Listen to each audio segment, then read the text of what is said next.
Thank you. Mrs. Polinsky? I have no comment other than I has my approval. Thank you. Mr. DiGiacinto? Well, I won't repeat it. Those of you who saw my memo with the 20 questions know that I tried to put a positive spin on the whole project per se, and why it's needed in this town. It is an impressive project. Sort of in contrary to what Mrs. Dolan said, I kind of learned a lot about the TIF on my own. Attended the school district meeting, read the original TIF agreements and stuff. So, but if someone coming in new had not done that, they would not quite grasp what was going on here tonight. My feeling is the deal's going to get done here. It's going to get done sometime short order, probably. The county, they signed off. The school board is negotiating their best financial deal. I can't blame them. They want to know what money's going to be spent, how it's going to be spent, on what properties it's going to be spent. I think we all know that, those of you who are negotiating with the school board. I'm disappointed a little bit with the short notice. I understand it typically happens. We found out about this Friday night. You know, might give somebody the impression that this was set up as a ploy to influence the school board next week. Again, someone might reach that conclusion. But I must agree with Mr. Reynolds.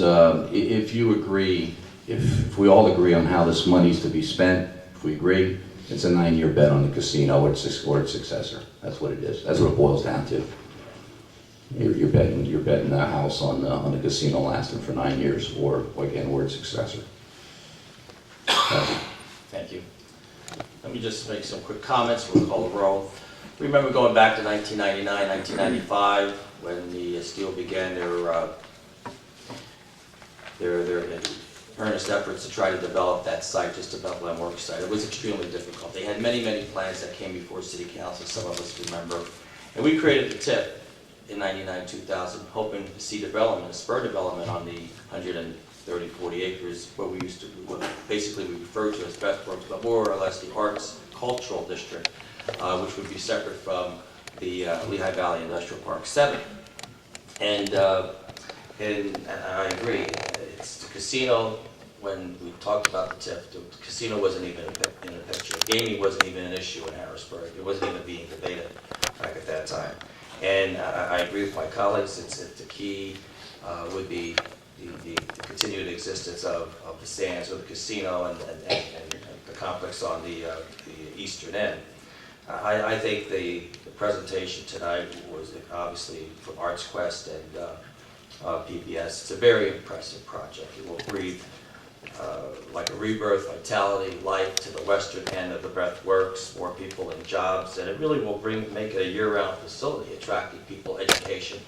And I think we as a city have a responsibility to make some investment on the western end, because I believe that will lead to more investment in the center of the project of the Breathworks, and hopefully leading to the investment when the market hopefully gets better in a year, 2 years, to develop the old world, rebuild the old world headquarters into apartments and other things that they have planned.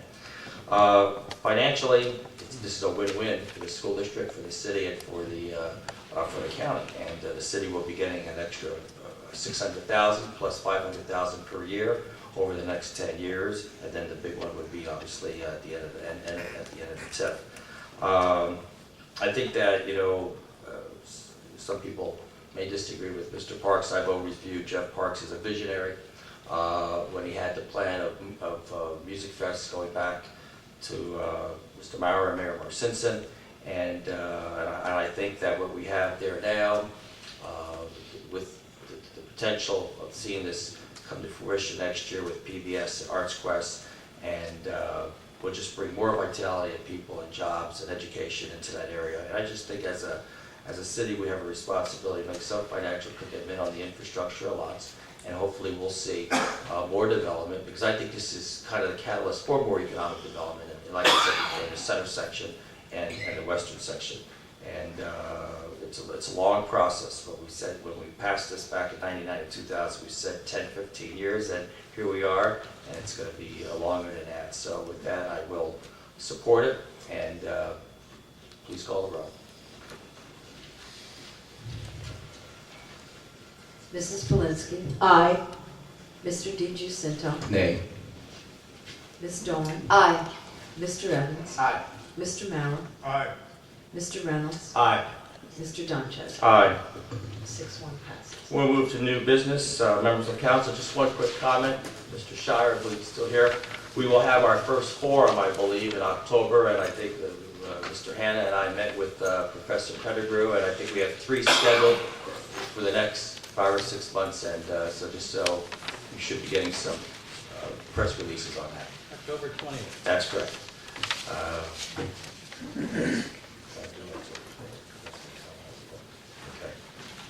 Yeah. Any other new business, members of council? And we'll move the courtesy of the floor, 5 minutes on any subject. Mr. Fenning and Mr. Attell.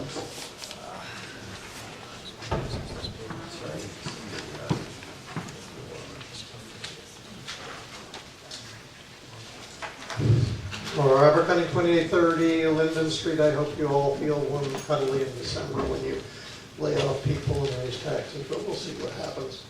And I disagree respectfully with Mr. Spadoni. The document you just voted on was not available until 4:30 this afternoon in its entirety in the form. Just a comment. Also, another comment on the presentation. Somebody raised the question of freedom of speech. I would suggest you folks read the deed restrictions. There is a minor restriction on freedom of speech on that land that's going to be used. In general, I certainly want to compliment the redevelopment authority and especially Mr. Rhodes. I think he did a very good presentation earlier today to me, since I'm the only citizen who seems to like to go to their meetings. But I think the questions also from the council. Unfortunately, in a democracy, the people I elect don't always agree with my point of view. Another next piece of business. A couple months ago, I asked council about the lucky duck arrangements.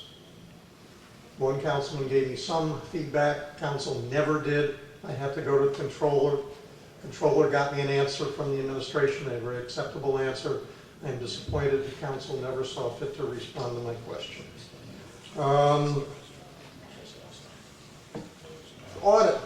A couple meetings ago, we were discussing the audit.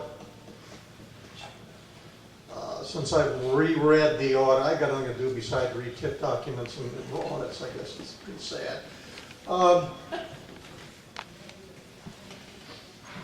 There are 3 types of accounting at work here. There's cash accounting. That's your normal budget where you know how much money we're going to get, how much we're going to spend, cash flow. That's one thing. There's strict accrual accounting that the business world uses. That's another. In between is there this thing called municipal fund accounting where things get perhaps a little bit freer in this definition. If I want to look at the health of a organization, as the auditors, or I forget what may have been management said in the audit document, one should look at the statement of changes in net assets of the city. That's equivalent to your business financial statements on an accrual basis. And if you look at those at the end of 08, the net assets of the city were at negative $22 million. The liabilities exceeded the assets by $22 million. That will dip further to a difference of $27 million in the whole, okay? I really doubt that people running around, if they were buying stock in the city, would be rushing the market at this point. So when we look at our stuff, I don't like mixing the different types of accounting, okay? In the straight accounting, the payment of debt and the issuance of debt have no impact on the statement of net assets. They do on the fund statement. Weird. Of course they do on the cash flow. So I think when we're talking about that, I wish we would be very careful and we would look at the true picture, and just from a business point of view, I wouldn't do it. Clearly, on gambling for a moment, I spoke about that last time. Hopefully this week we'll get the August table game results out of the gaming board and we'll have a better feel for where that budget hole is going to go to. September seems to be running ahead a little bit again on budget, so the slot side will do it, but I don't think it's going to make up for the table shortfall. I would agree with one council person who felt that there's pretty good risk that the casino will still exist 9 years from now. I think that's true. Will it exist with the same owner? I don't think so. Will the new owner get a downward assessment? Quite possible. If they do, There go all those nice numbers that you just salivated over. So I think there is a real risk of a sale and a down assessment within the next 9 years. Yeah, I'm glad the city and the school district all may be getting more. I think it's a decent deal. I have no problems with that. But as I've said before, and I said earlier tonight, I just don't think this project should have any public financing other than putting in street sewers and street lights and street signs. We've created a whole bunch of stuff that's going to be in the 100-year floodplain. As I said at the Planning Commission, I hope they're waterproof materials. They're putting in a nice street there, a nice maroon color. So when the cars go, once First Street is open all the way, the cars can go sailing through there at 80 miles an hour and pick up a few Yingling drinkers as they wander over to the Levitt Pavilion. At least in doing the Levitt Pavilion, the people building that, or Arts Crest building, whoever doing it, did recognize the fact there is a floodplain and the Levitt Pavilion will be built above it. The rest of the stuff we're paying for below it. Thank you. Thank you, Steve.